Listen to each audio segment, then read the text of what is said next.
Can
you hear me?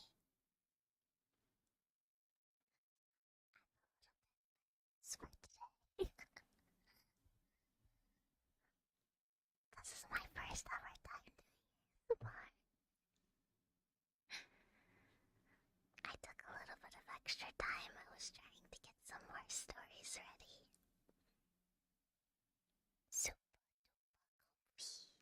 Super comfy.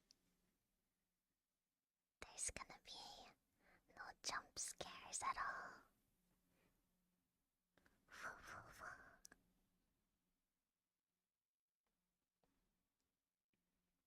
We're just gonna enjoy some scary stories together. We'll talk about ghosts and aliens, and just remember when you're thinking about aliens and everything, when they're aware of your presence, that's when they'll show up for you too.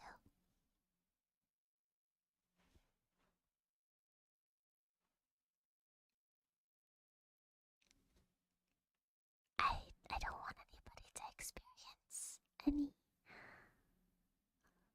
bad situations during the stream, so I brought some omikuji. If you'd like to cleanse yourself of any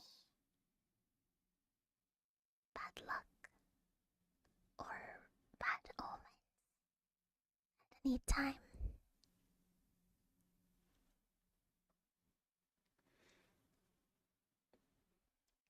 just pray.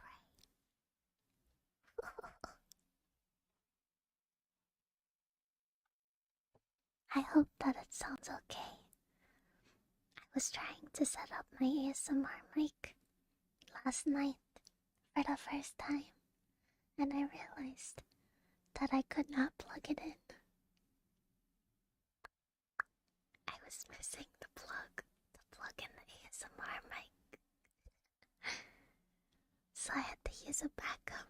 I hope it sounds okay.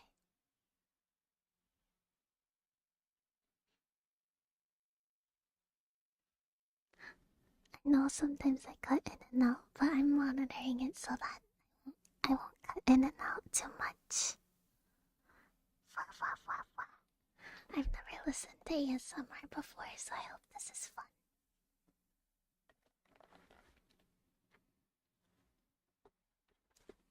I have all my alerts on, but don't worry, they're muted. So nothing should interrupt our ASMR session.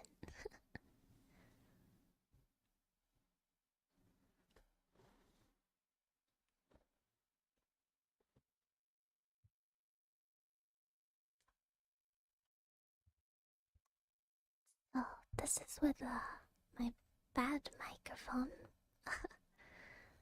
Maybe for the next ASMR stream, it will be a lot better.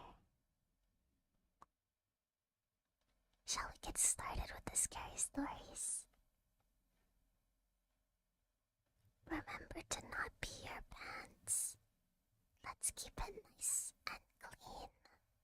Nice and clean today, okay? Nice and clean. My heart is beating so fast.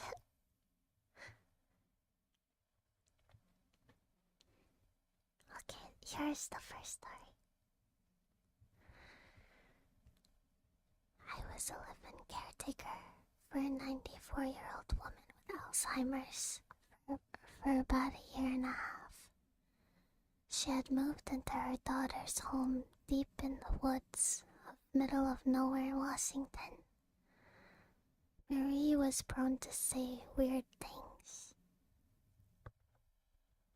like that her sister, who was dead, or her mother, who was dead, or her husband, who were dead, were in the house or outside very regularly. I had been working with dementia patients for a few years by this point, so it never bothered me. Marie was terrified of the woods. She would tell me about how there's dangerous animals out there, and I could get lost easily, so I must always stay inside. She was also worried about her mother and husband having to travel through them. Again, this wasn't worrisome behavior given her health condition. I had been working with her for about 6 or 7 months when I would start waking up to her walking down the halls in the middle of the night.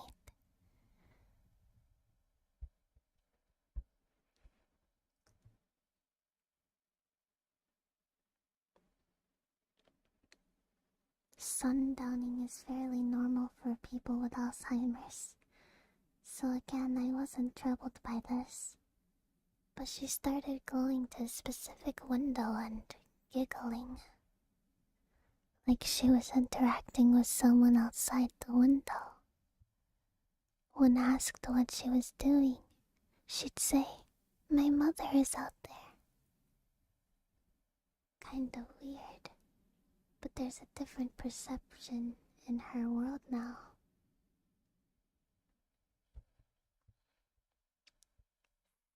DJ Max, I will offer you some protection for today and give you a little bit of a fortune. Hopefully you don't get any bad energies that stick on to you after today. Unfortunately, the universe has said that you get small bad luck today, but that your lucky number is 90.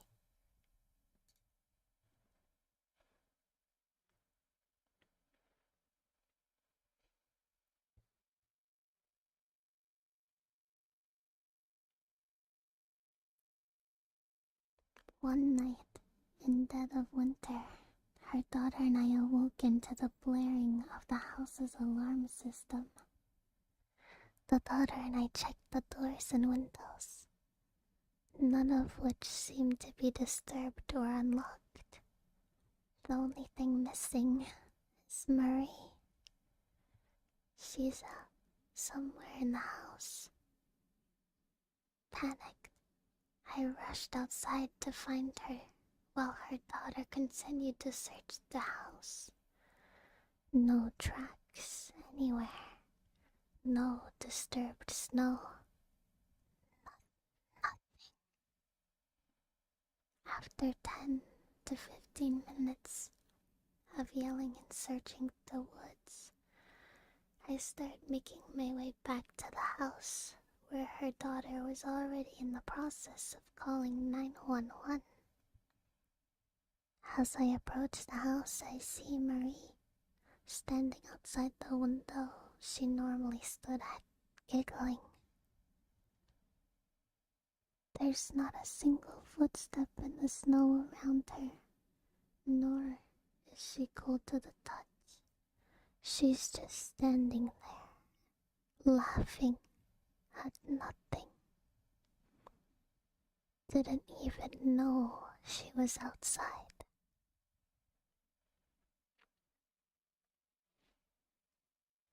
Her late night window visits became more frequent after this, but less happy. She'd get combative with the window and scream at whoever she believed to be there. Then it just stopped one day. One of the last conversations I had with Marie before she passed, she told me to not let them take me into the woods. I hope they didn't.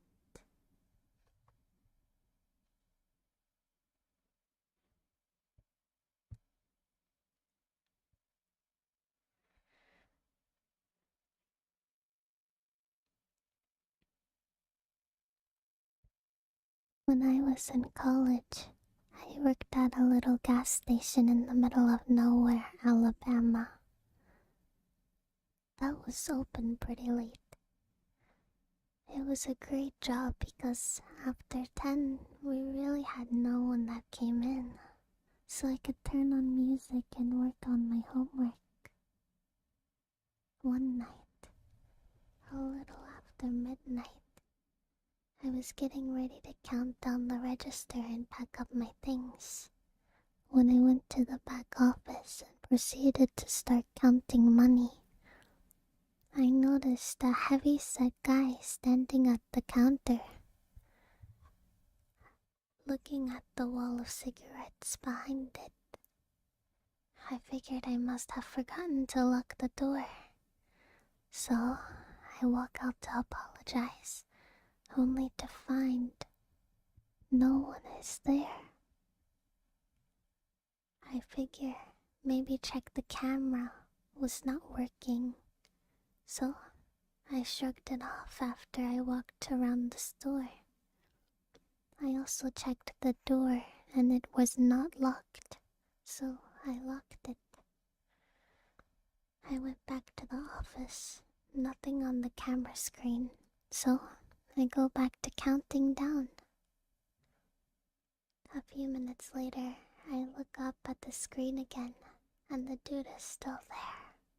But now, he's standing with his back to the camera, pressed up against the beer fridge. I walk back out, now firmly shitting bricks, as I was a tiny woman, very far away from literally everything and everyone. No one was there. I was terrified, grabbed the can of wasp spray, and searched literally every inch of the store while trying to call my boyfriend at the time to drive out there. He was sadly too drunk to do so, and said, "You're probably fine," before hanging up. I summoned the remaining courage that I had and went back to the office, locking the door behind me as I did before, hurrying through counting everything again. Looking back up at the screen one more time, I saw the same dude standing there and looking at the office door where I was. He was perfectly still, not moving, just standing there.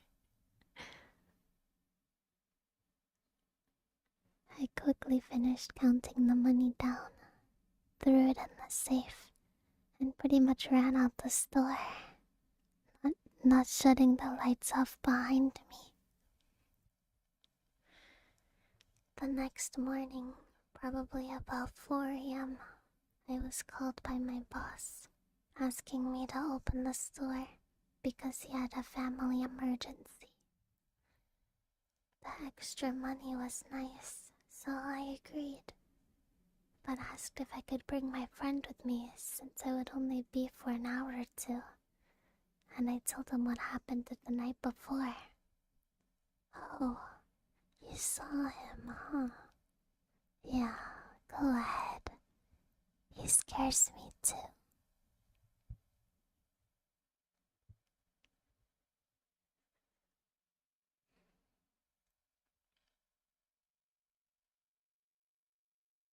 I'm gonna take a quick drink of water.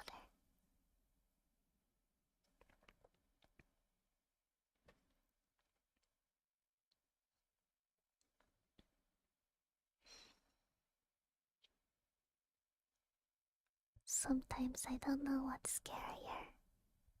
Real people or paranormal activity. I think, personally for me, the thought of paranormal activity is scarier, but the reality of people is much, much more scary. I think the idea of both together is the most terrifying. Imagine someone knocking on your door, but then there's no one there. But you know there was someone there. But they're hiding. They don't want you to see them. That's the scariest to me.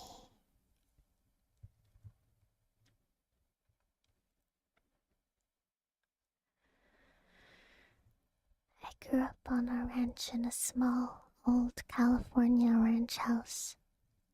Lots of windows to stay cool in the summer. Almost all the rooms open up to the central living room. I was probably 14. My brother was 11. And my mom was out that night running an errand. Brother and I are together in the living room. He's sitting by the stove and I'm lying on the sofa. We're both doing homework.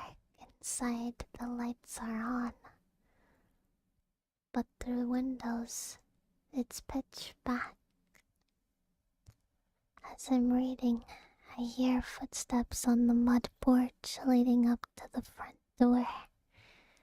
It's an old house, and I hear the heavy footsteps clearly. But I hadn't seen my mom's car drive in. I hadn't seen or heard any car. It's the country. I would have heard a car approaching and seen their headlights through the dark windows, but there was nothing. Just the footsteps on the porch. They stop at the front door, but no one knocks. I'm frozen. If I had gotten up and looked around the corner through the kitchen, I would have seen the owner of the footsteps standing at the door, which had a window, but they would have seen me. If I talked to my brother, they'll hear me. And in the dark, anyone could be looking through the windows at us, but we couldn't see out. I go through all my options. The person is standing at the door, in or out of the house, which is not always locked. If I go to the kitchen to grab a knife, they will see me and know I see them. We can't hide. The house is too small and they'll see where we go. My heart is racing. My best option is to pretend I don't know for as long as I can and be ready for whatever comes next. But after a few minutes, I don't hear any more footsteps. I calm down. I might have just imagined it. 20 minutes later, I hear my mom's car and see the headlights go across the windows. I run outside. because I'm still a child and I want my mother to know how scared I am. But before I can tell her, she asks me who left the water on. I'm terrified again.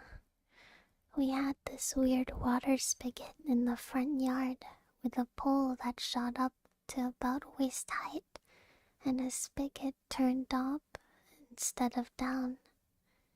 My brother and I would treat it like a drinking fountain or turn it on full blast and play under it like a fountain.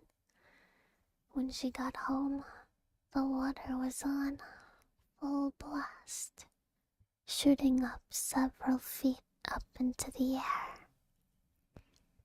Someone had been there that night on our porch. They saw my brother and I alone, no car in the driveway. They didn't come in, but they wanted us to know they could have.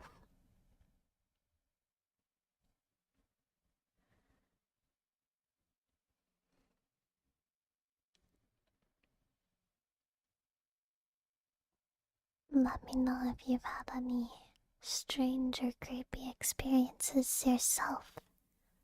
I love reading scary stories.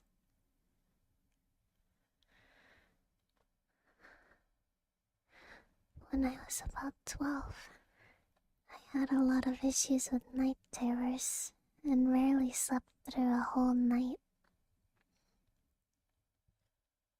One night, I got up in the middle of the night to go to the bathroom.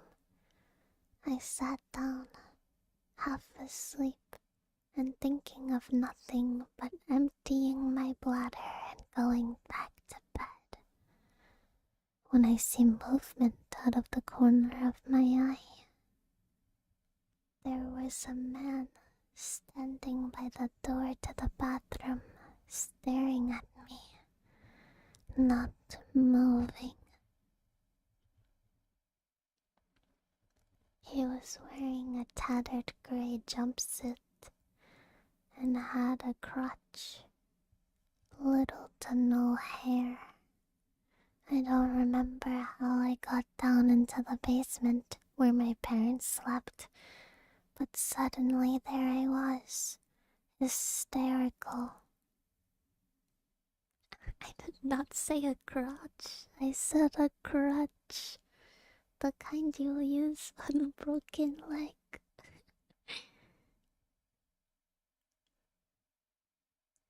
Everyone has a crutch, but not everyone uses crutches.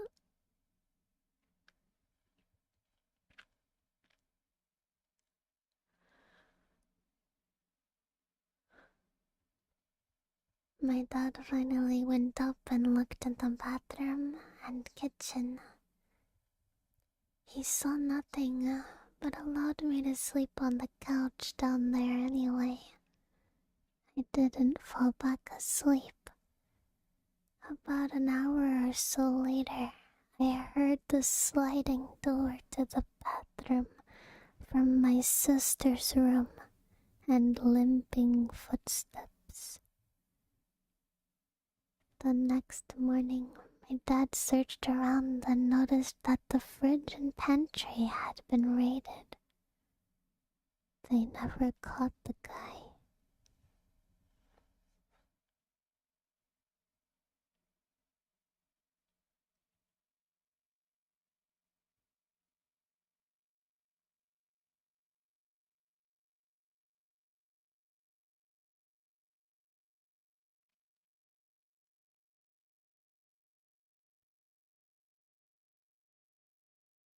I was 19 at the time.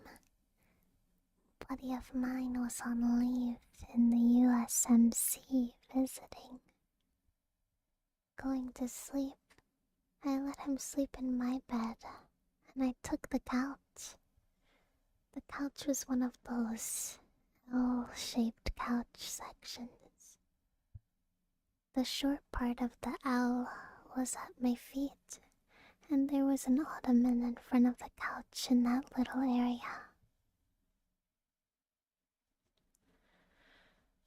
had one of those weird sleeps where I woke up before opening my eyes. When I opened them, a creature right in front of right next to the ottoman, like within arm's length. There was a light on the hallway, so it was like a silhouette from the light behind it. Not enough light from the street light to make it super clear from the window behind me. It was about 3 to 4 feet tall. All I can remember from its features is it had super greasy hair covering most of its face. As soon as I saw it, I opened my eyes, and I just closed my eyes back shut and turned around to face the back of the couch/window.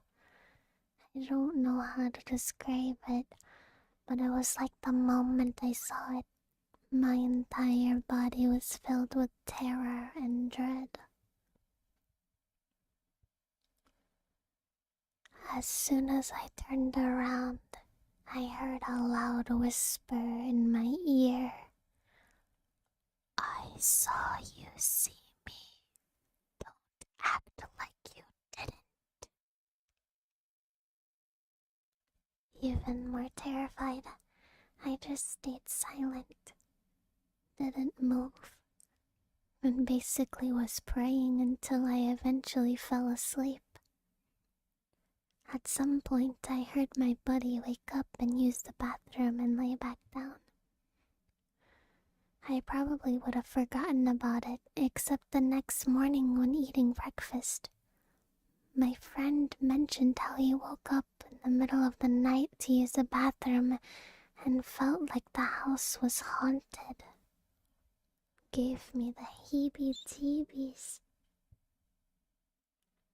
I've had sleep paralysis, lucid dreams, false awakened dreams, and this wasn't like any of those.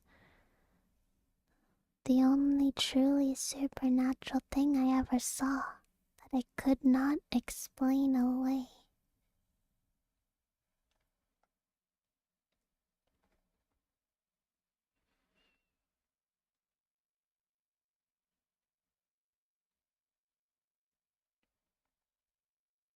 Never experienced sleep paralysis personally, guys. I've heard about it. Maybe even if it's not sleep paralysis. Have you guys heard about the guy that everybody is supposed to know? The guy that everybody can recognize.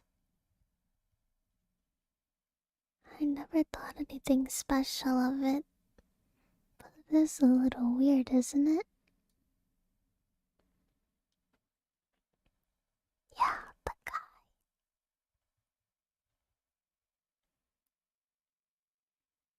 Imagine if there was a deformed face. Ooh, that's scary, huh?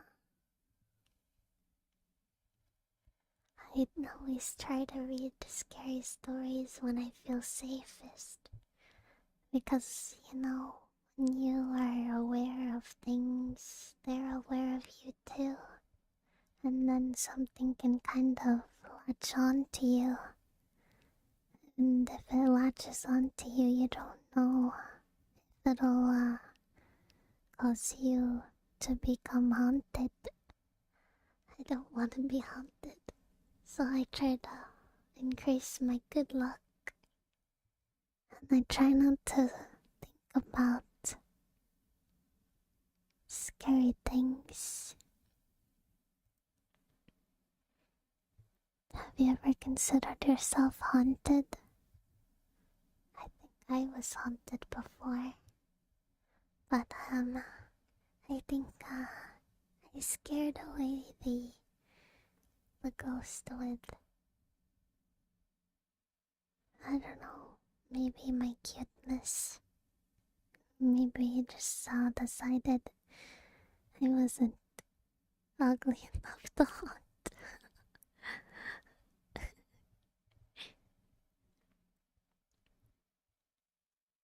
it scared me for a while though.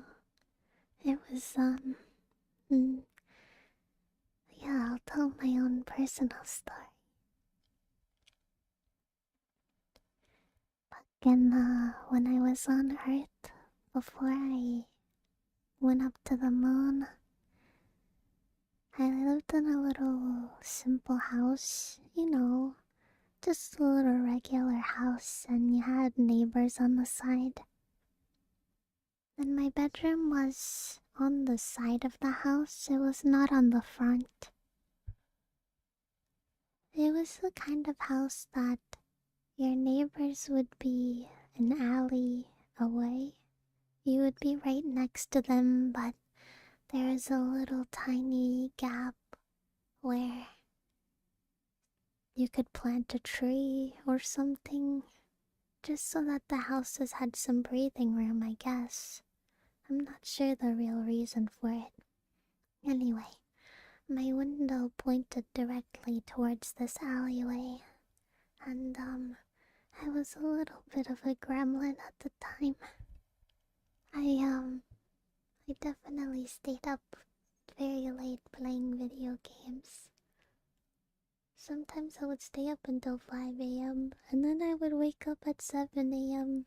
so that I could pretend that I didn't stay up until 5 a.m. On one of these late night gaming sessions, I don't know when is the first time I spotted it, but I noticed in the corner of my eye, outside of my window, while I was playing a game, that there was like a shadow.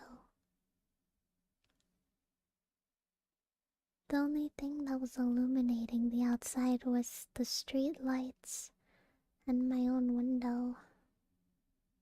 But I saw like a shadow just standing there as if it was watching me play my video games. And I felt it watching me too. Sometimes I would try to ignore its eyes peering and watching me. But other times, I'd look towards it, and it would always either leave the window or seem to just disappear. At first I thought it was like a real person, and not supernatural. I believed that it was some sort of stalker dude that wanted to open my window and steal me away or something. But I never really told my mom, so I don't know why I believed that it would steal me, and then I told nobody. After some time of the shadow man watching me from the window or walking past my window, I started to notice him around my room when I woke up or in the corner of my eye, but inside of my room now when I was playing. And he would just stand there if I kept him in my peripheral vision. But he would just seem to go away if I looked directly at him. Sometimes I experimented and I acknowledged his presence, but I never looked directly at him to see if he would disappear. And he stayed in my peripheral vision until I looked at him. To this day, I'm never really sure if it was some sort of illusion, or perhaps if it was something more. I would be a little too scared to acknowledge it. But it kind of escalated until I saw him around the whole house when I was alone late at night, when I would get up to get a snack from the kitchen and waddle through the gremlin shuffle back to my room as to not wake up my parents. And it's like something would run out in front of me and it would physically make me jump, and then I'd spill all of my chippies on the floor. I'd have to pick them up off the floor and put them back in So a lot of times my late night snacks were floor snacks. All because of the creepy shadow man that haunted me for a while. Eventually, I just started to try not to care. And, slowly he stopped visiting me. I don't know exactly when he stopped exactly, but I know that, I haven't seen him for a while. Hopefully he's still good and scaring somebody else and making their chips fall on the floor. Anyway, that's a personal experience of mine, so if you guys have a personal experience, feel free to put it in the comments. I'll try my best to read it, at least, in my mind. And, maybe we can increase our luck together after this.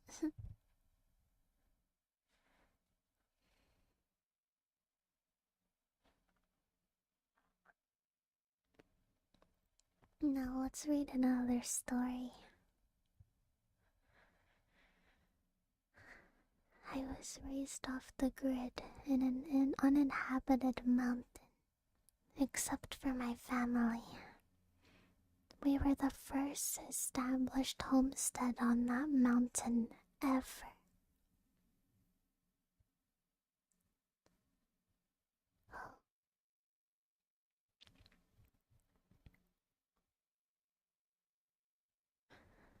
And the first residents since the early 1900s miners left. The log home we built was located about half a mile down from the deserted mining camp. There's still a little published history recording that camp's journey up there, or who mined there. It was an operation roughly 15 years ago that boasts about 9 cabins. The camp has traded many hands many times since I was a child. I used to hike to it and play around the cabins. I remember in the most intact cabin there had been a notebook. I read passages from not only the current owner, but also one of the past owners, recounting tales of the little blue girl. Is that me? Trust me, guys, I'm not a ghost. Trust me, okay? Just believe me. Later, I had found remnants of an old children's fort, built with 1900s handmade cabin doors, hung in a mistletoe fir tree for a tree house. One night, when we all came home, we cleared the dirt and built a fresh home with no bones or artifacts. One fall evening, as we entered through the mudroom into the house, we all heard a strange noise. We looked at the front door, going to the porch, and the deadbolt was locking and unlocking very fast. It takes some muscle to lock and unlock a deadbolt. It quit. I said, "Mom?" She walked up to the front door, opened it, and there was nothing there. There was nothing there. She shut the door. The deadbolt locked and unlocked and remained still. "It was just the wind," she said, "and it never happened again." Years later, in my mid-20s, I was taking a family friend for a horseback ride. We walked along enjoying the early spring day and the horses chatting about whatever came to mind. Suddenly, about 40 yards off, we heard a little girl laugh loudly. Ha ha ha. He he. My friend smiled and said, "Oh, you have children up here." I shook my head and replied, "No, we don't. There isn't a soul for a few miles. No children until well after that." She seemed to turn a bit pale and asked, "Well, what was that?" I sat quiet until well after that. I thought I knew what it was. That I had my first encounter with the little blue girl. But not wanting to spook my friend or sound crazy, I just said, "I don't know." We continued our ride and had no issue. One more weird thing about my mountain is it's not very often, but out of the blue I have experienced this really, really awful feeling, like something evil is close.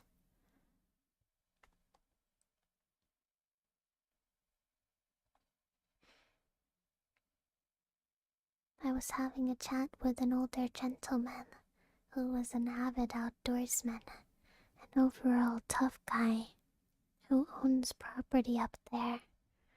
We started talking about strange happenings up there. I asked him about the evil feeling, thinking he'd laugh at me and poke fun, but to my surprise, he got dead serious. He recounted a time he was in his cabin, and in his words, he ain't scared of shit. But all of a sudden he said it was like the darkness outside got even darker, and he became terrified. Oh, he said all the hairs on his arms stood up, and he had half a mind to get in his truck and leave. He admitted he had never felt like that before, and was glad I'd said something because he thought maybe something was wrong with him. He mentioned it lasted about 10 to 15 minutes, but felt like an eternity. We have no clue what that is.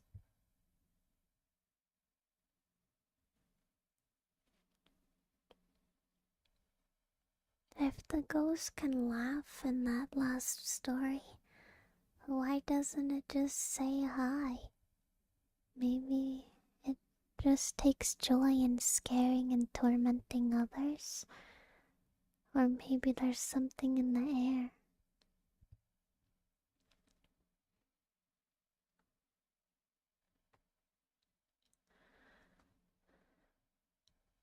Naku, thank you for that. I hope I'm able to cleanse you a little bit. Let's find out your fortune.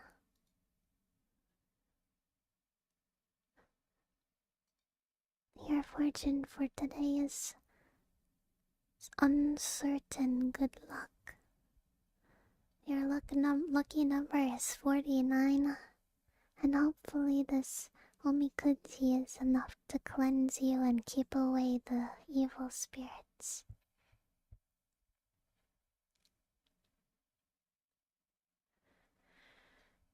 When I was a teenager, I lived in a really old house with my parents. It was so old that it still had skeleton key locks on most of the doors. It was a strange house that had had some even stranger previous owners, the last of which had decided to remove both the tub and the door of the upstairs bathroom.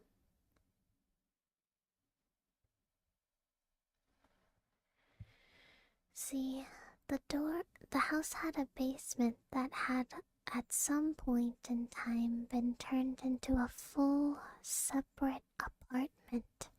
It had a kitchen sink, a full large bathroom, two gigantic walk-in closets, and even its own entrance and exit that led out to some stairs that climbed up into the backyard. The place was supposedly haunted according to the deed. An old man and an old woman, no relation, separate owners, had both died in the house. The man had died of natural causes downstairs in the back bedroom sometime in either the 60s or 70s. The woman had died upstairs, but we never found out how or when. Either way, I believed it because that basement was creepy to be alone in. And since the crazy lady who owned it previously had moved the only tub downstairs, we had to bathe down there. You constantly felt like you were being watched. I hated it. One of those aforementioned closets, the first one, which was located directly under the stairs and ran the length of the entire house. It was long, narrow, stone-walled closet with wooden shelves running the length of it. We stored Christmas decorations and stuff in there, and as a kid, it scared the hell out of me because I swore I always heard something moving around in there. But I'd open its old door, turn on the light by its pull chain, and peer in to see nothing, of course. Anyway, back to when I was a teen. It was Christmas Eve and I had been up with my mom helping her bake cookies. My dad and youngest brother were both already asleep. My mom and I were talking when watching A Christmas Story on repeat, as it does so every Christmas on one of the channels, when suddenly we hear this loud crunching explosion, followed by two thunderously loud thuds. They came from downstairs. This woke my dad up immediately, who came out into the living room, wide-eyed and clutching a baseball bat. We explained what had happened, and he decided to go downstairs to investigate and told us to grab the phone and be ready to dial the police. Me, being a macho teenager, couldn't just let him go alone, so I tagged along behind him. After he started to descend the basement steps, we get down there and turn off the staircase to see the heavy oak door of the closet has been torn off its hinges and thrown across the hallway. It had collided with a brick support pillar that hid the water heater. The bricks and the stone walls down there were painted a dark shit brown for some reason, and we never changed it. The door was painted white. It had hit the pillar so hard that it left white paint on it and chipped off some of the brown paint from the brick. We could see one of the top corners of the wood mangled and smashed in. The hinges were absolutely wrecked, too. Metal was twisted and snapped. No human could have done that. It was a heavy, real oaken door, and it had been so violently flung open that it had been torn straight through metal hinges as if they were made of plastic, then collided so forcefully with the brick pillar across the hallway that it chipped paint and destroyed that corner of the door that had made contact. Mind you, this wasn't a narrow hallway either. It was decently wide hallway, a good 8 to 10 feet wide. There was nothing inside of the closet, but it was ransacked. The wooden shelves were torn down and the junk in there was thrown around the room. Even the light cord was torn off, just leaving the small chain that flipped the switch. We never did find out what caused that mess. Never happened again either. To this day I can't explain it. Other weird stuff happened there during my stay there, which was into my early 20s, but this one was one of the weirdest and hardest to rationalize. I grew up in a really old house. Oh, that's the next story. Listen, I'll save that one for just a little few seconds.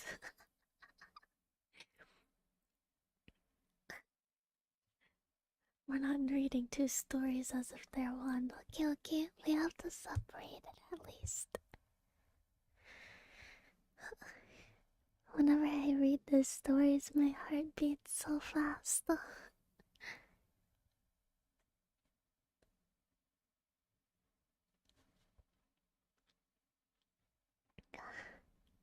I'm gonna take a quick drink.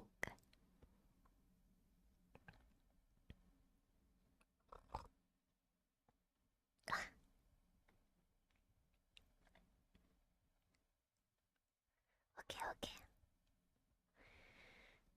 I grew up in a really old house that my mom inherited from her parents. Since it was pretty old, the house grew organically over the decades as more rooms were added, so that by the time we lived there, it was pretty big. I have several older siblings, so the bedroom assignation changed a lot over the years as they moved out to go to college. And that by the time I was a junior and the only ones living there besides my parents were me and one of my brothers, who was at the time a college freshman, but still lived at home because his college was located in the same city. Anyway, this one weekend my parents were out of town, and only me and my brother were home. But he was out partying with his friends. So I was alone on a Saturday night playing SNES in my bedroom. Now, my bedroom was upstairs and had two entrances, one that led to the hallway and the other that led to a staircase that led to a sort of attic whose function had changed often over the years, from a bedroom for some of my siblings to a TV room or an entertainment center to a place to store stuff and back again and so on, as needed. At the time this took place, it was being used more like a traditional attic, and it was full of old junk and the stuff my older siblings had left behind after moving out, but hadn't yet gotten around to taking to their respective homes. So there I was playing SNES when around 1 a.m. I start hearing someone whispering from the other side of the door that led to the attic room. Touch, stretch, touch, stretch, touch, stretch. Open up, open up, open up, open up. tough stretch, open up, tough stretch, open up, open up. Now that room had another entrance that led to the garage. So I figured my brother was back from partying and was drunk and decided to pull a prank on me and scare me. So I decided to scare him in return.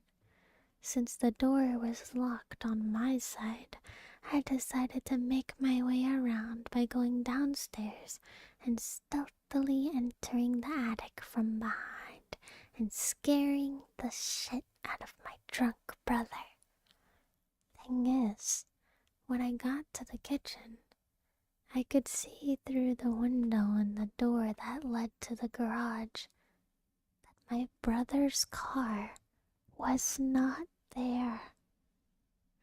I went to our front door to check if his car was parked outside in our driveway, but it wasn't. Since I had a pretty good view of our block on either direction from there, unless he'd park around the block as part of his prank, he clearly was not home yet. Unless he'd gotten a bit drunk and had decided to leave his car behind and get a ride home, that is, and I was not going to fall for that. So I went in the garage, still thinking it was a prank, but when I got to the door that led to the staircase, that led to the attic-like room, I could see that it was not only closed, but also locked from my side. Puzzled, I went back to my room, turned on my lights, unpaused my game, and went back to playing. The whispers kept calling me by name and insisting that I should open the door for a while longer. But I simply pretended I didn't hear anything because I just didn't know what else to do. I was 14 years old or so at the time, and my brain was struggling to make sense of what was going on, because either someone that had knew my name and for some reason was using both my first and middle name when addressing me had broken into my attic and gotten trapped there somehow, or something even weirder was going on. This was back when cell phones were not a thing, as you might surmise from the fact that I was playing SNES, so I could not call my brother or anything like that, and calling the cops from our landline never even crossed my mind as a valid option. I mean, what was I going to say? After like 20 minutes, the whispers finally stopped. Then at 3 a.m., my brother got home, still a bit buzzed from his night out, and I asked him if he had come home earlier and tried to prank me, but he was genuinely confused and got even more scared than me when I told him the story. We ended up sleeping in his room that night because neither of us wanted to be alone, regardless of the fact that he was already a grown-ass man at the time. Nothing more happened that night, and I never experienced anything quite like that before again. In that house, although there were some other strange things happening over the years, I'm not really a believer in the supernatural, but to this day, I have no idea what the hell was going on that night. And sometimes I wonder what would have happened if I had opened the door.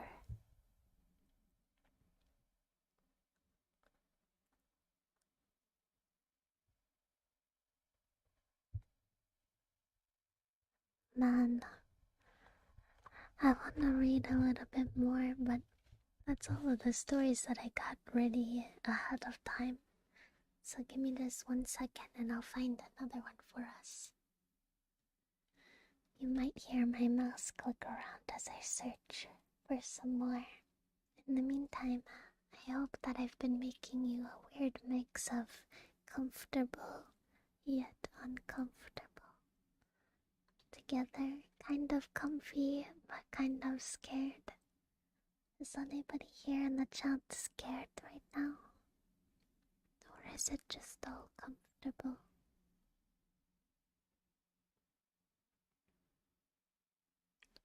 Thank you, Blitz. Hopefully you're not too scared of spirits attaching onto you. Your fortune today is good luck. And your lucky number is 15.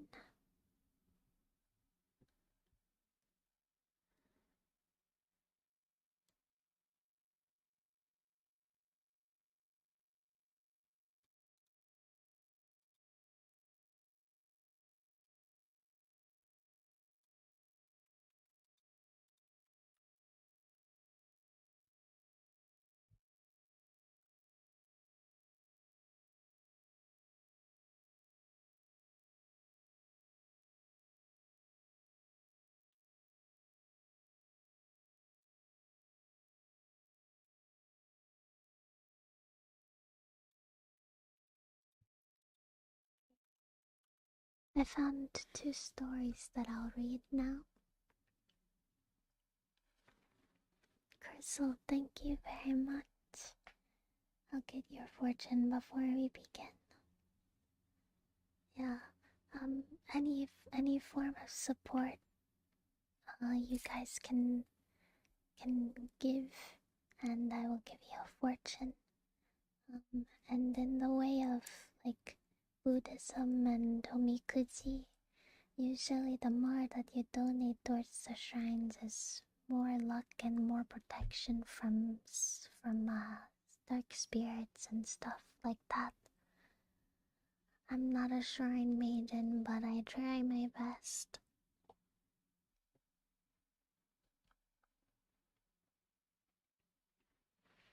I'm gonna pick you guys up so you can be very close to me. I'm like inside of your ear. Does it tickle or something? Wow. Does it tickle?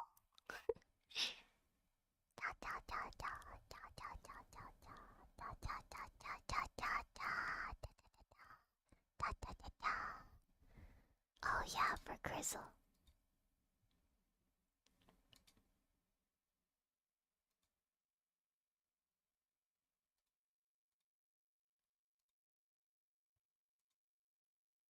Grizzle, your fortune is uncertain. Good luck, and your lucky number is 54. Okay, let's continue. You guys are so cute. Man, I wanna do more ASMR streams for sure. And hopefully I'll have my 3DO set up by then, and not my scuffed microphone. I think I've been doing pretty good for having it be scuffed. Best, thank you. And don't call me cute. I'll eat you.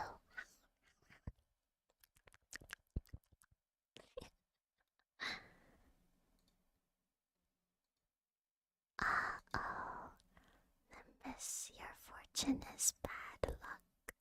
I think this is the worst fortune that you can get. It is Kyo. Your lucky number is 86. Hopefully your luck changes.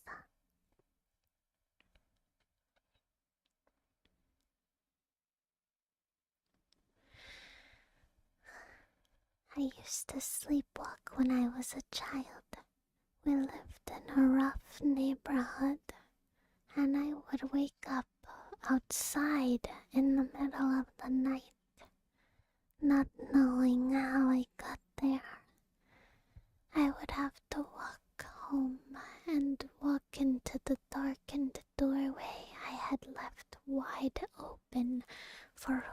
whatever might be lurking around.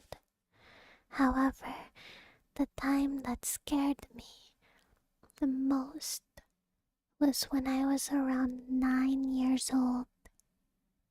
I woke up and found myself with the bedroom curtains drawn back and staring out the window.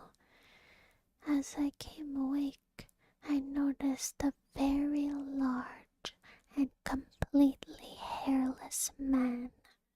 No hair, no eyebrows, etc., staring at me and slowly inching closer to the window and closer to my face.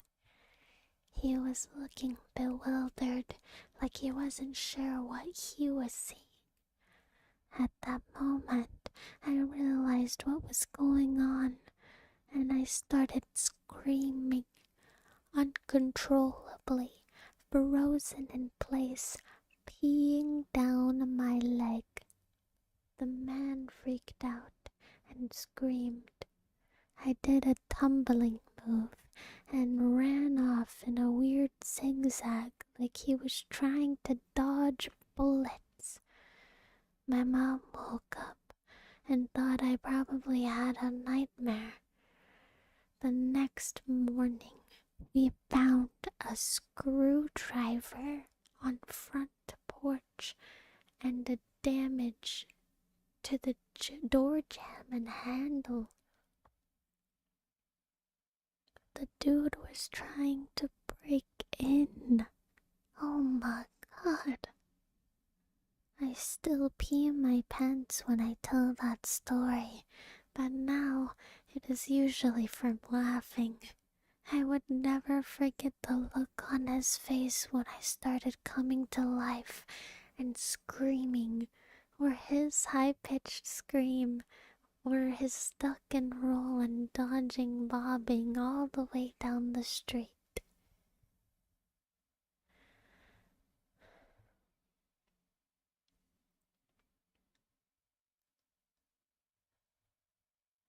I always parked in a certain spot at my last job for 12 years. For the 12 years that I was there, it was accessible to the public, as it wasn't company parking, but they wanted us to park in the back of the lot so the closer spots could be available for customers.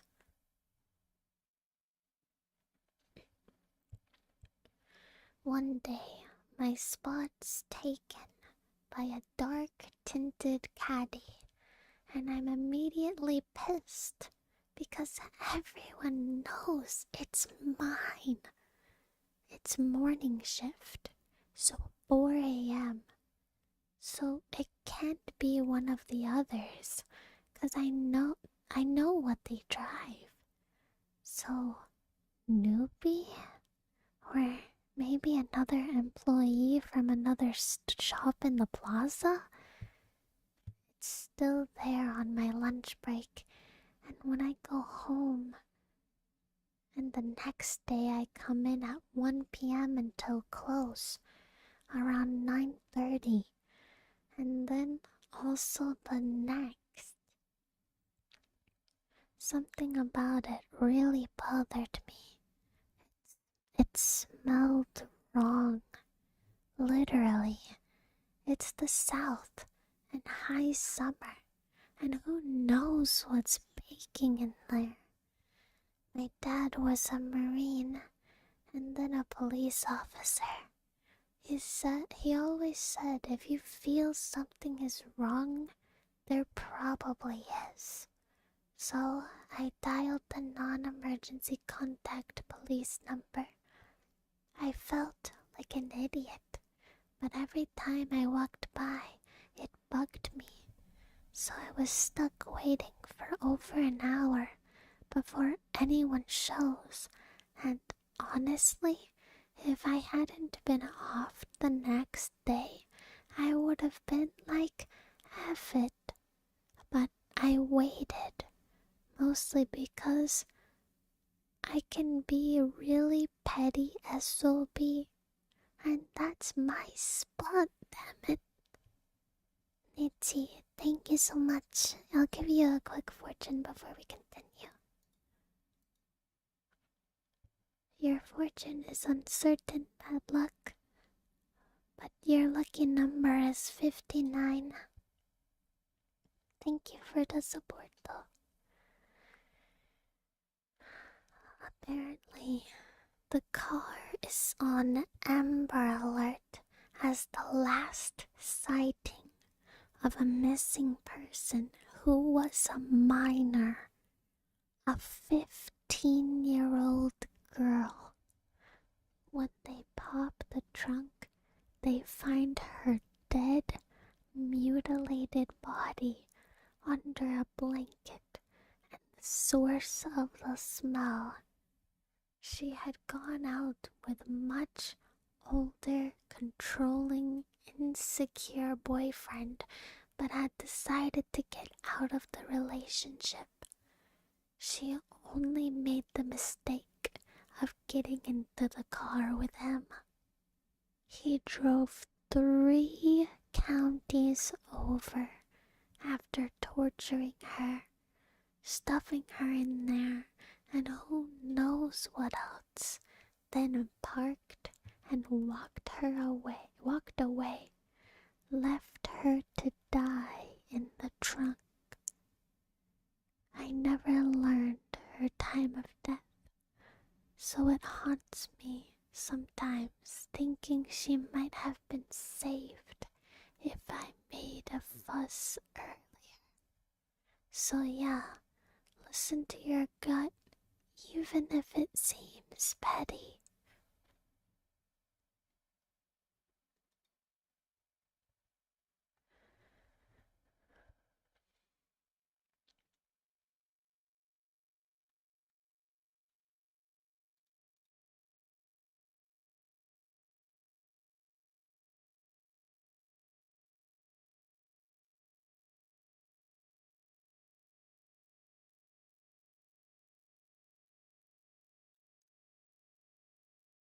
Scary.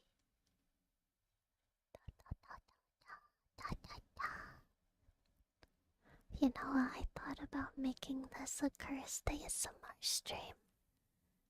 I thought about getting like 2 knives and like sharpening them together, or like scratching it on the side of the microphone.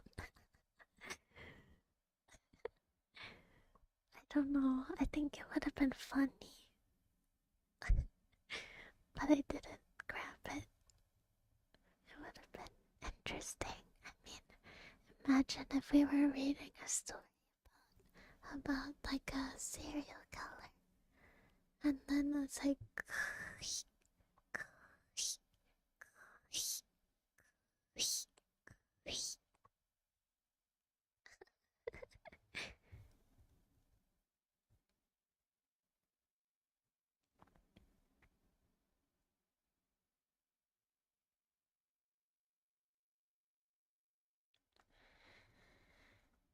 I'm trying to find one more story here. Another one.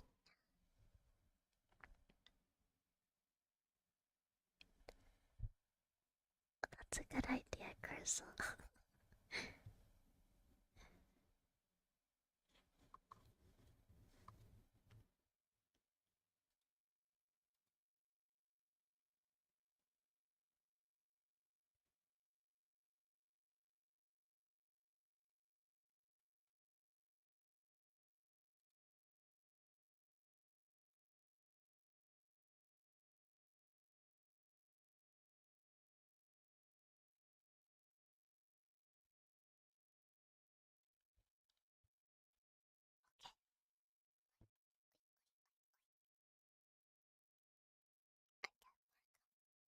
Me still.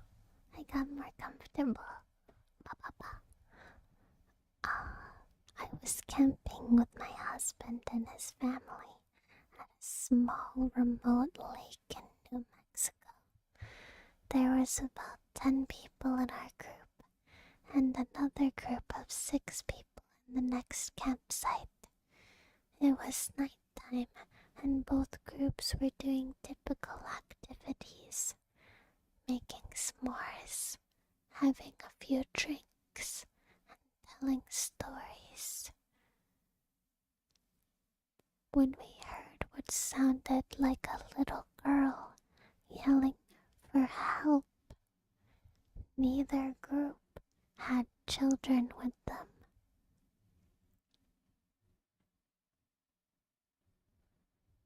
But we were all positive we were hearing a little girl and decided to search the area we heard the noises from together.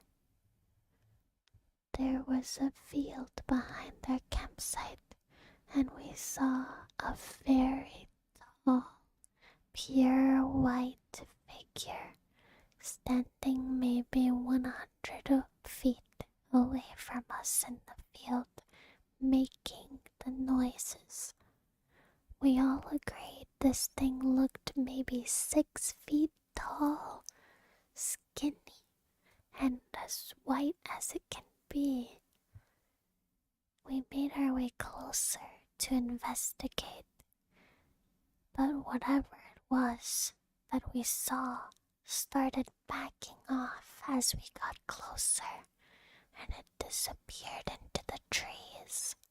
All night we continued to hear a little girl calling for help as we tried to sleep.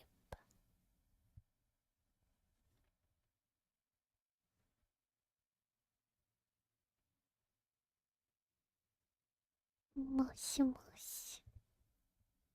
Moshi moshi. Moshi moshi.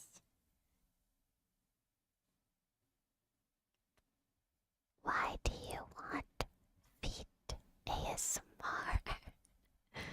Can you explain to me what feet ASMR means? Is it just rubbing my feet on the microphone?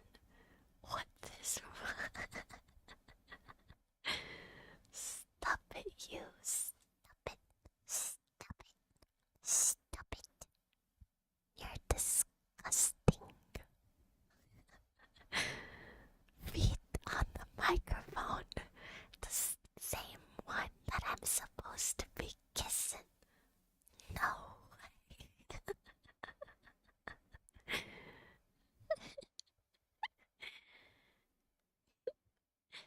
Oh my gosh. You know what? I might be able to be convinced, but I won't do it for free. Not for free.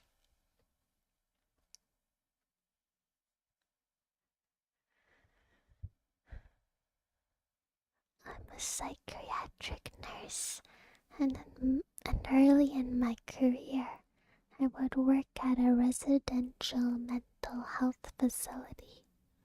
One of our residents was an elective mute, which means that he didn't, couldn't, wouldn't, or couldn't talk.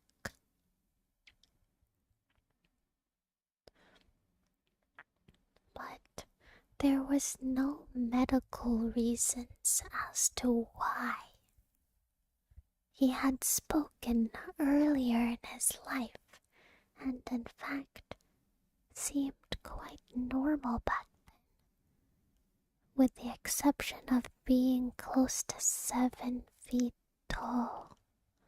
He had been raised in the deep south, then joined the military when he was 19. But one night he vanished. He was declared AWOL, and eventually he was declared missing and dead.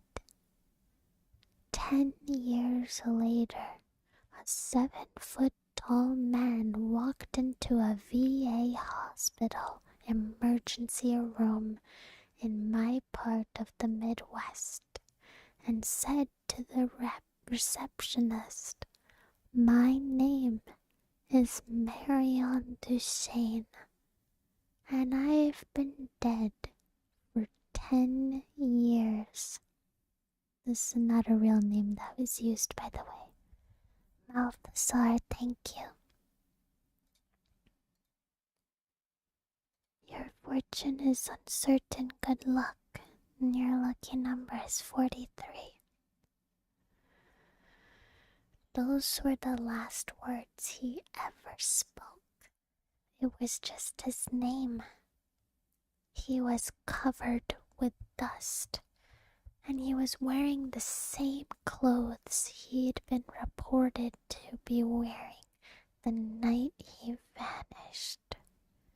His social security number had not been used, and he had no identification on his person. However, they were able to identify him, I guess via fingerprints. The family was notified, but they said they had already grieved their lost men, and whomever was claiming to be him simply could not be. They demanded not to be contacted again. Marion paced all day, every day, moving his mouth that looked like talking or muttering, but no sound came out. He had an unnerving habit of throwing his head back with his mouth wide open, as if he were laughing heartily, but not even a breath could be heard. If I talked to him, he appeared to listen, periodically throwing his head back in that laughter-mimicking way of his. Various medications were tried, but they did not affect him either positively or negatively. Occupational therapy did nothing because Marianne would just grin, and unless told to stay put, he'd get up and start pacing again. On my last day at that job, the last thing I saw was Marion pacing in the parking lot, throwing his head back to laugh.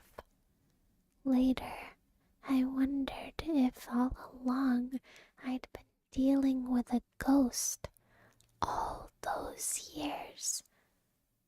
I still don't know.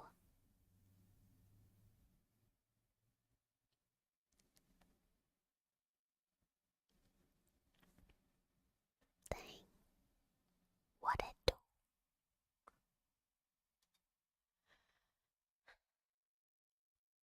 I was driving across the country with my mom and sister when I was 16, and my sister was 20.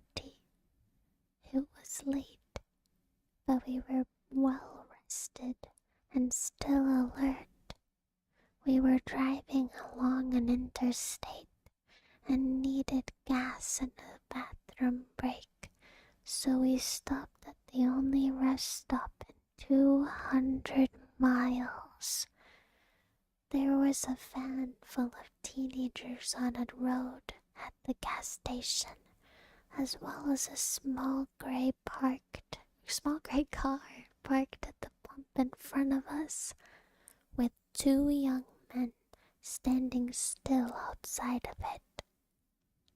When we got there, everything felt wrong.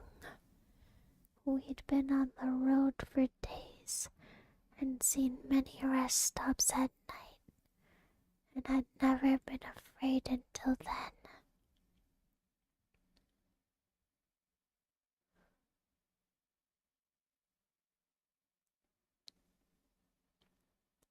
My mom and sister went inside, and I stayed in the car.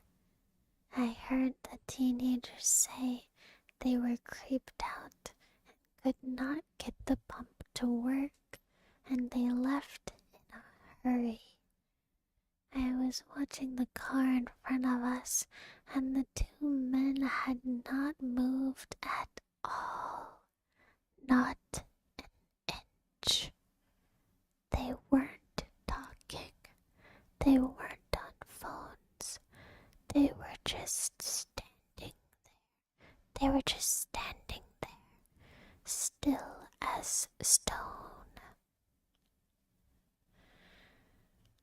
My sister and Mom came running back out to the car, and when they got in, the two men slowly turned to look at us while not moving or pivoting the rest of their bodies.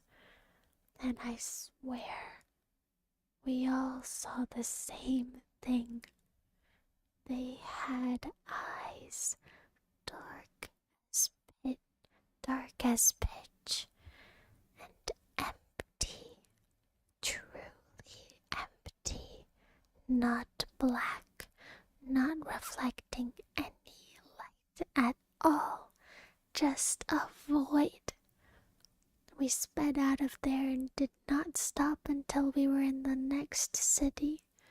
The worst thing about the entire experience, we could not find the place on any map. We knew exactly which spot on the interstate to look, but when we couldn't find it on Google Maps or any paper map we had, we even asked the locals about the creepy gas station out on that stretch of road, and only got confused looks. We've traveled on the interstate since, and there is no rest stop.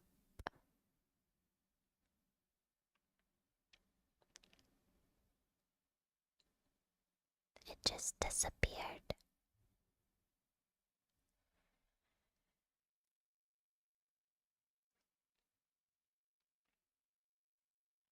Wow.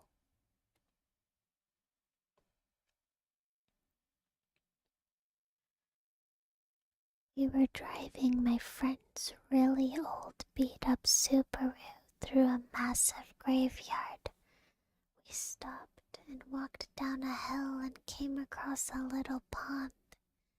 There was someone sitting on a rock on the other side of the pond. The figure was all black, and we couldn't make out any features other than the fact it looked like a man who was wearing some sort of old-style hat. We stupidly waved and shouted, "Hi!" He didn't show any acknowledgement and continued sitting still on the rock. All of a sudden, he jumped to his feet, started running at us on the water, and vanished in thin water about halfway in the pond. My friend and I screamed and ran back to the car. The car would not start, and we heard something banging on the back of the car. It wasn't a constant bang, but every few seconds or so we'd hear it. Nobody was outside from what we could see in the dark, but something was making a noise on the car. I opened my phone and started dialing my mom to come give us a boost, but I had no service. None of us had any cell service. The next 30 minutes were spent trying to get her car started. No banging was heard afterwards, but we felt this heavy pressure around us. Finally, the car started and she hit the pedal to the metal. We sped out of the graveyard so fast, immediately crossing the gates. all of our phones regained service. One thing I know for certain is that someone or something was out there, and it was not an animal or a human.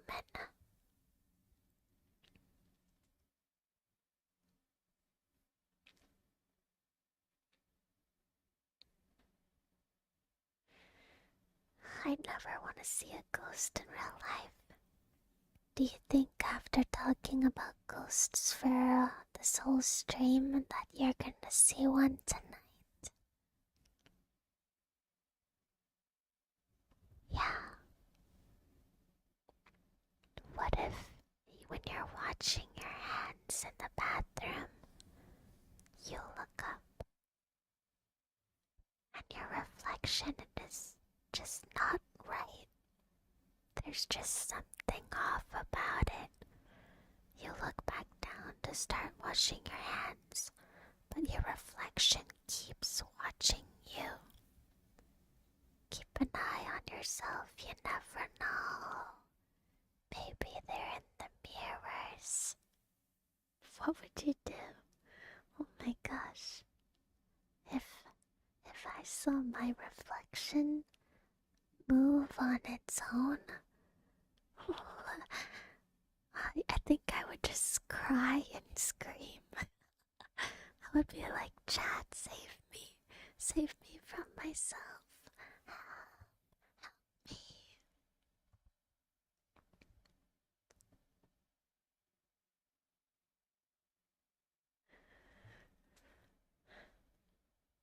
Sometimes I like to pull a fast one when I look at myself in the mirror.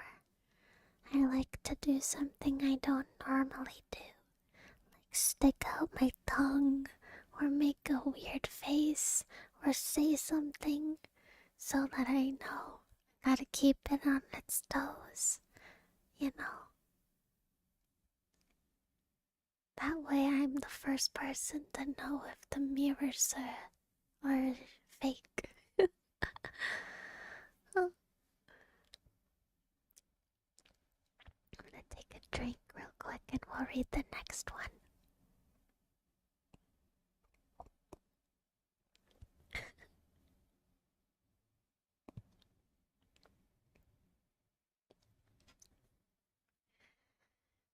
When I was 37, I went to my high school reunion. I flew into the nearest airport and rented a car. The distance was about 35 miles through a very rural and almost abandoned part of the country. About 3 miles outside of town, I see someone on the side of the road flagging me down. It turned out that it was one of the guys I had attended school with. Jim gets in the car and we start talking. I had not seen him in 20 years, but he still looked the same. Maybe a little older. I had not. Oh. We get to town and I ask him if he wants to come to the VFW and get a drink. He says, no, just take me home. Jim's parents had lived only a few blocks from my grandmother's house, and I turned in that direction, but he said to take him to the outskirts of town. There was a mobile home park there, and I figured that is where he lived. When we reached the end of the turnoff, he said, just drop me here. It was good to see you again. And he walks off into the night.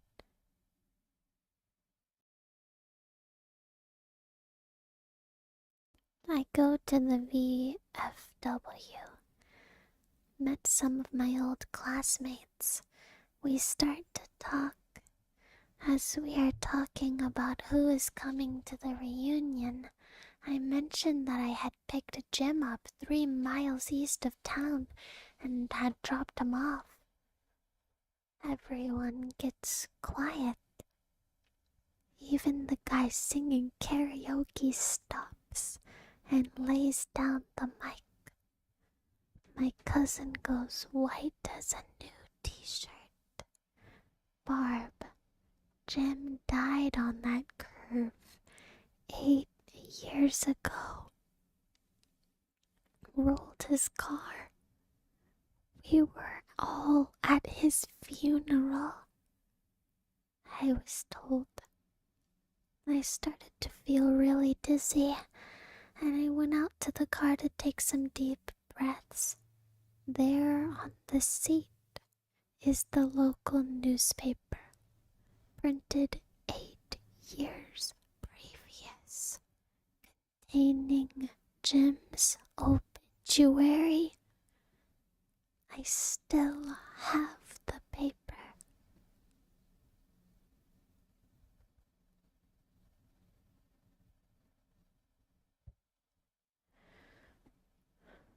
I need protection after that one. I'm feeling a little scared.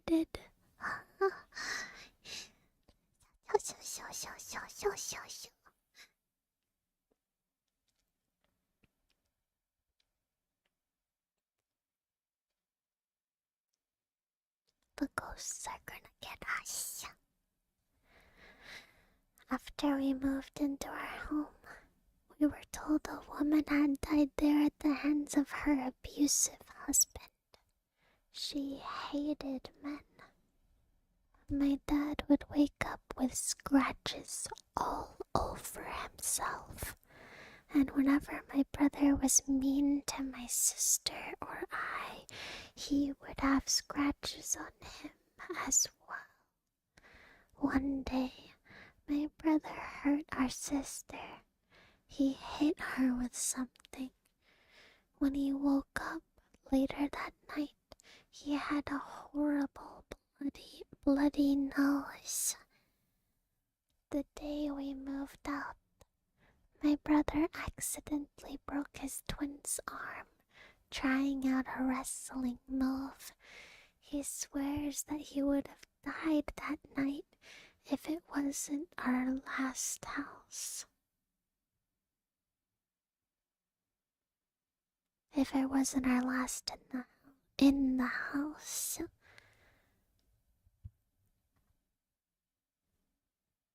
Oh no.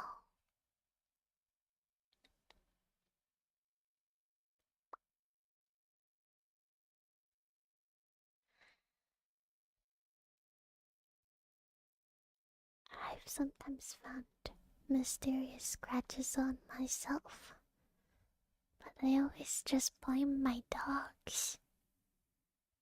Or maybe I was just scratching myself really vigorously or something. Who knows? After my parents divorced, I want to read this one first. I was standing in my parents' room, talking to my very sick dad at the time. He was dying of stage 4 esophageal cancer. I got the feeling something was behind me.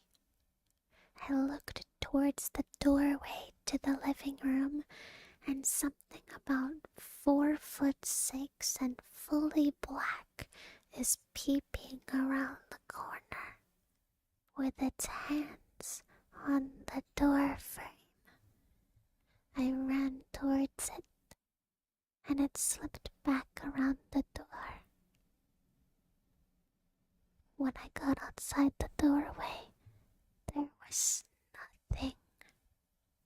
My dad was completely confused. When I stepped back inside the room, when I tell him, people who stayed at my house in my dad's final days claimed to have seen it. My mom saw the figure on multiple occasions in multiple places until he passed away. We have not seen it since. thoughts.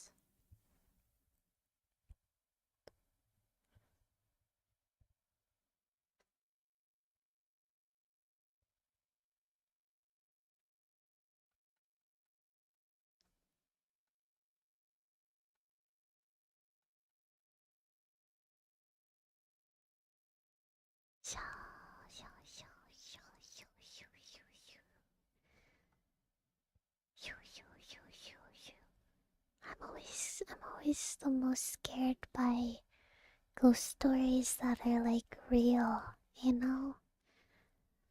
Like anybody and everybody can write a copy pasta, but the real experiences that cannot be explained are the ones that scare me.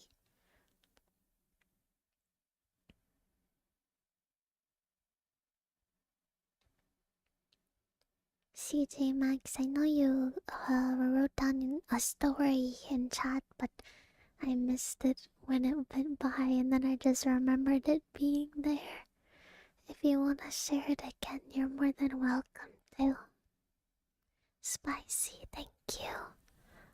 Let's see if you're fortunate today, or if the spirits have latched onto you from tonight. I hope that these fortunes keep them away. Keep them away.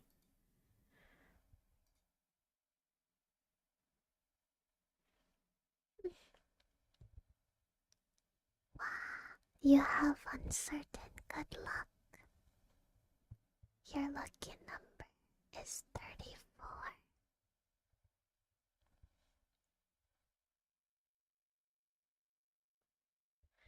You know, I skipped breakfast trying to prepare for today, and I have been so nervous that my stomach will growl. This whole time I'm like on the edge of my seat, like, will it growl while I'm talking? Will it shut off the microphone? I only skipped breakfast because I wanted I wanted to hurry. Do you guys think it would make a noise if I put the microphone up against my stomach? Do you guys want to try? Okay. Listen.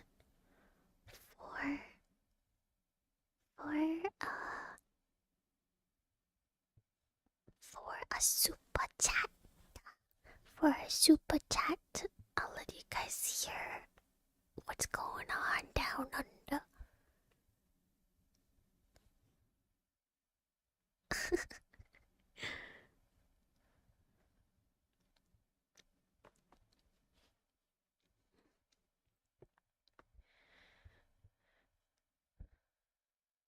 Shortly after. Wait, this one? After my parents divorced when I was a teenager, I lived with my mother. I experienced a lot of paranormal happenings several times when I was reading in my bed. On note. The room would start to feel really icy. Next, it would feel as if something or somebody that hated me were staring at me. When I got that feeling, I would run. I would leave the room and come back an hour later, sometimes during the day. I would see a shadow figure sneaking along my bedroom's walls. Something in the flat was pretending to be my dog. I went into my room and heard a deep growl from under my bed. My dog was not capable of making a noise that deep. It sounded like either a really big dog or a man trying to do his best dog impersonation. Other times, my dog would whimper, and paced in the room next to mine, but would not come when called, as if he was afraid of something in the hallway. When I moved in with my father, the paranormal activity stopped. Thank you guys. I will let you have a little sneak peek, but let me do a cycle. Your lucky number is 62, and your fortune is uncertainty, possibly bad luck. Crystal, your lucky number is 50, and you have uncertain possible good luck. Blitz, your lucky number is 90, and you have a possibility for a little bit of bad luck. Mikado, your lucky number is 71, and you have like half bad luck.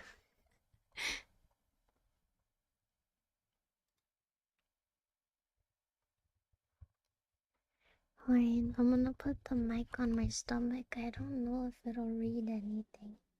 I'm gonna stand up, okay? If it rumbles, I'm going to end the stream. Not really, but I'll be very embarrassed. My tummy, it's just hungry. How can I, like...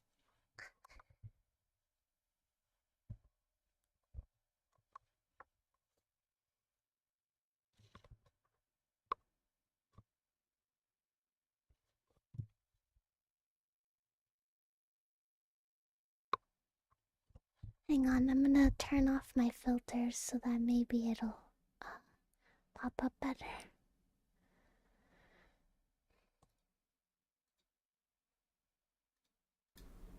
It might be a little bit more loud, but let's see.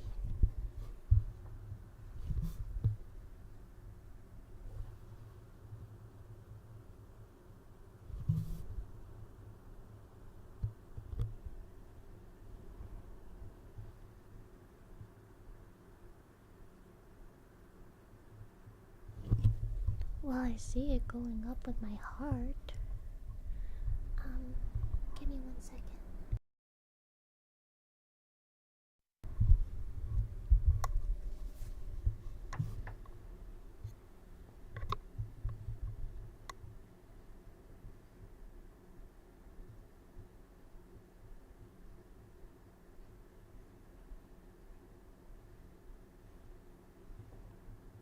That's my tummy.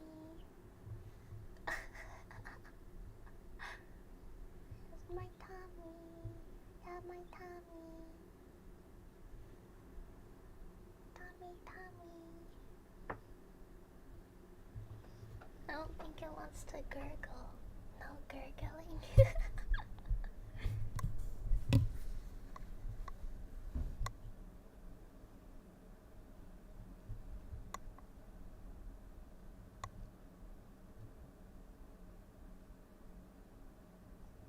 my,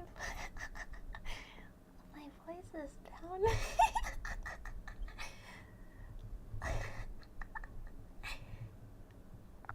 Wait, I'm gonna like wiggle my tummy. If I shake it, sometimes it gurgles.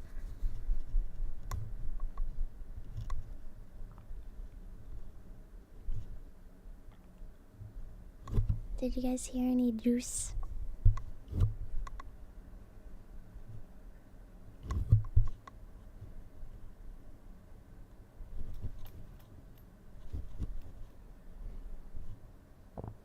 Oh, there!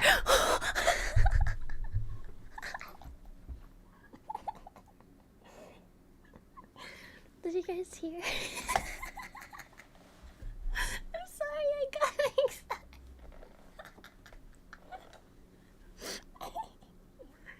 Let me turn back on the filter so that it's... I'm sorry.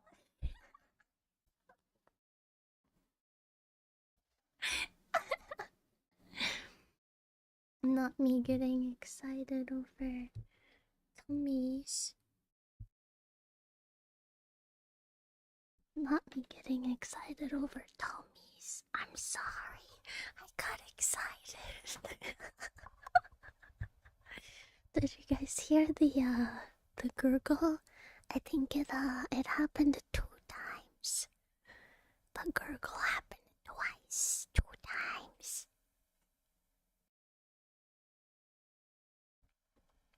It is an empty tummy. A very empty tummy. I'm sorry for hurting your ears. I'll kiss your ears to make up for it, okay?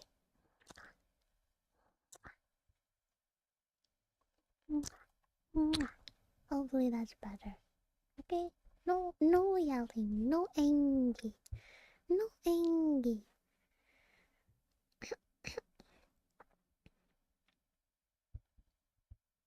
Sure, let's get back into the scary. Wow, wow, wow, wow, wow, wow. It was not a hug. No hug. No.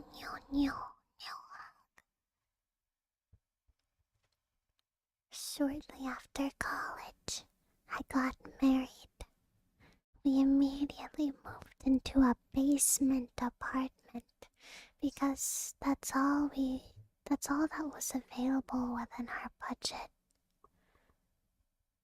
This place had a poltergeist, and my wife was terrified. Whatever resided there with us made it clear it wanted to live alone. Dishes, glasses, and other items would fly off the shelf. My wife was hit several times. There was always an ominous feeling like we were being watched. At night, when we walked through the apartment in the dark, there would be insanely bright flashes of light that would illuminate the entire room. One night, while we were going to bed, as soon as my wife and I walked into the bedroom, we heard a voice from nowhere say, "Your name, move." My wife looked at me. I looked at her. I said loudly, "You've got it, bud." We moved out 2 days later and stayed with family.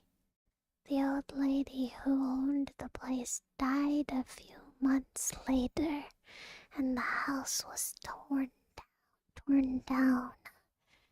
It's still an empty plot to this day. Nothing but grass and a tree.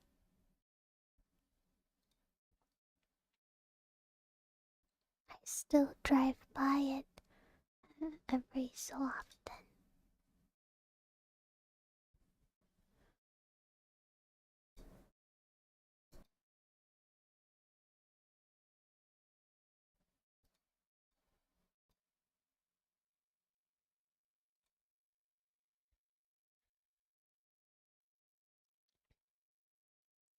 My dad used to work as a corrections officer at a rural prison. He drove the perimeter of the property for his entire shift, where he would check empty buildings for runaway inmates.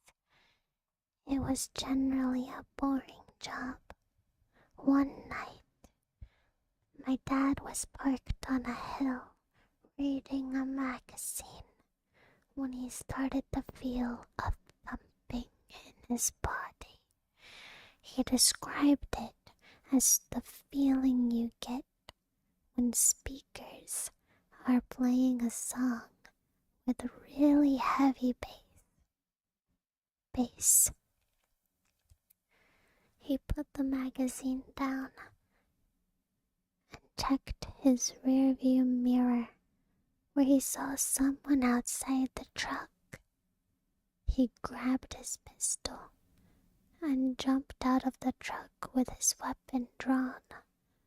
Outside the truck, he realized it was a percussion, I don't know that word, of a Native Americans walking through the truck and directly through his seat, only to disappear at the exact spot he was sitting. He said it was clear they were ghosts because many of them appeared injured. This went on for a few seconds, and then the whole procession disappeared. He called the other parameter guy on his walkie-talkie to try to explain, and the other guy almost immediately stopped communicating. Turns out, the other guy had seen this happen before, but did not believe in ghosts, so he wouldn't talk about it.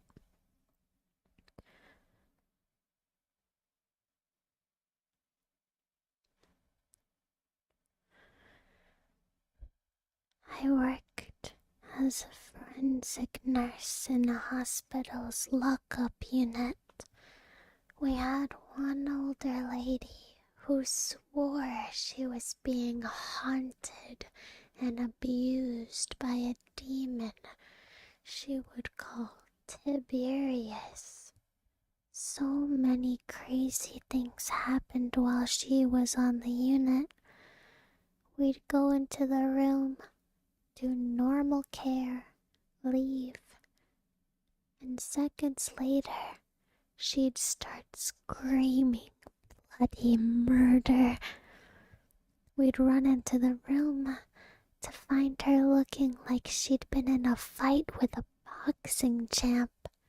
Bloody lip, black eye, markings all over her body. No one ever saw her doing this stuff to herself. She would get moved around the room by things would get moved around the room by themselves.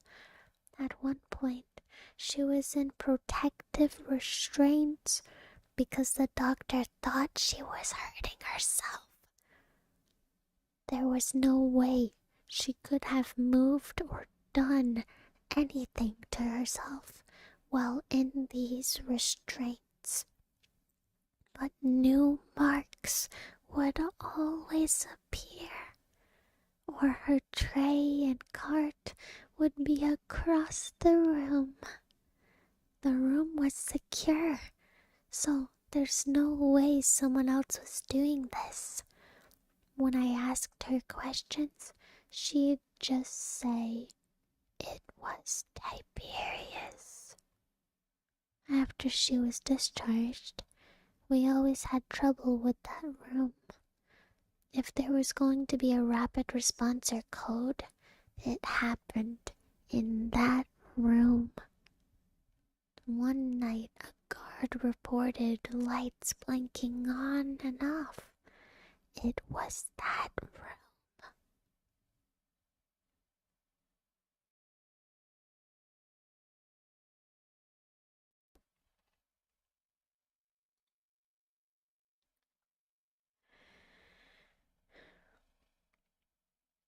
I'll read this one from CJ, but I hope talking about this doesn't make something else happen to you.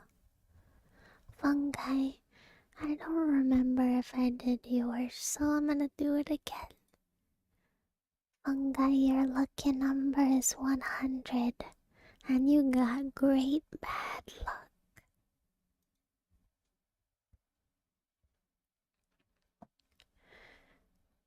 Oh, this is again from CJ's perspective. When I was little, maybe 10, my family and I were visiting our elders. I've never been in that city before, and I always find myself puzzled in a new city or a new block. The other day, Dad and Mom decided to go somewhere, and I was stuck alone at home. The night was nigh, and all my friends left home, but my parents were not coming back. I was just sitting on the porch of my house, terrified, in a city I knew nothing about, in a country I had never visited. I was looking at the sky slowly turning black with no people around. Then I decided to go search for them. I was obviously scared. I was crying. But I was walking wherever I saw. I cannot remember what happened next, but I found myself in the middle of a graveyard. It was a big graveyard, a big Soviet graveyard, 1 or 2 blocks wide.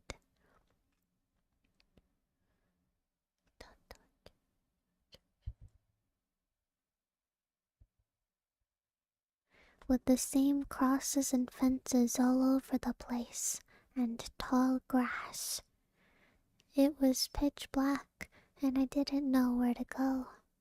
I remember my legs running before me while I actively scared of every single sound in the area.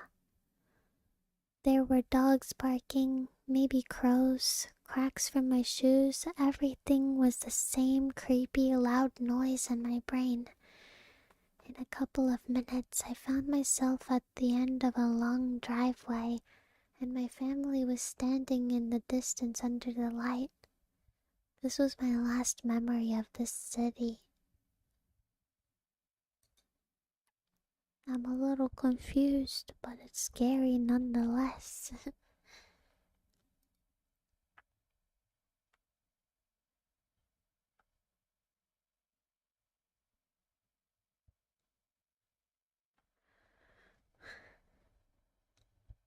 Man, oh man. Thank you guys for coming over to the ASMR stream. Maybe we'll do another one soon, of course. Also, if you want to seek protection, if you want to seek protection from anything, we can talk about it or we can ignore it. But I will be saying a prayer for each and every person that gets omikuji today. Of course, of course. Yeah, I will eat when I'm hungry. And maybe next ASMR stream we can pull out the 3DO. I busted it out and I looked at the silicone ears, and I gotta admit my first reaction was to try to lick it. I wanted to know what it tasted like. Update, it tastes very, very gross. It tastes like chemicals, like plastic and like chemicals. Like, it tastes like products made in China. It wasn't very delicious, so I don't know if I'll be a licker. At least not first. It's gotta be warmed up first. But I did not realize that my current audio interfaces lack 2 holes. And so I could not plug it in. I could imagine an ASMR stream, but like only one side of your ear for the entire stream. I could have done that, but I thought being able to pan left and right, binaural, binaural, binaural, binaural, binaural, I thought that would be better. I thought it would be nicer. Yeah, I'll season my microphone. I want it to taste like candy so that I just like enjoy eating it, you know? Also, I saw a couple questions and comments throughout the ASMR stream about, oh, and I saw it like yesterday too, of course, about, hi, why did you switch to YouTube? I switched to YouTube because I just wanted to try out other options. I'm not stopping on Twitch. I just wanna try and see what it's like to stream on other platforms. For me, with YouTube, the things I like the most is I can put like a thumbnail on it, and I like that all my videos and my shorts and my posts and my streams can all be in one website. But I don't know. It's just trying it out. Even if I make YouTube my main streaming platform, I will most likely still do a couple streams on Twitch. I love Twitch and I still want to stream on Twitch. I didn't get scared off of Twitch. I just wanna try new things. Yeah, try new things. Oh yeah, and the VODs. The VODs are really convenient on YouTube as well. But anyway, you guys can assume, you guys can try. But thank you for hanging out with me. But anyway, I'm very hungry. Thank you. I hope I made you comfortable or I made you scared. And that you had a nice time. Tomorrow we'll be reacting to feeds. So I'll see you tomorrow for some feeds. And if you enjoy YouTube, make sure to stop by. Because I like it judging platforms not based on, like, well, kind of based on how I feel, but how you guys feel, how you guys react, which one you prefer, and I guess the stats that go along with that, so people that don't like to voice their opinions still get to voice their opinions. So, uh, we'll see basically. See you tomorrow if you like YouTube, and then probably after that, I'll be deciding if I'll be doing YouTube or be doing Twitch next week. So anyway, I'm gonna go eat. So bye bye. Thank you for coming. I hope that the ghost tickles your pickle tonight, but not too hard, just enough to give you a fright. Bye bye.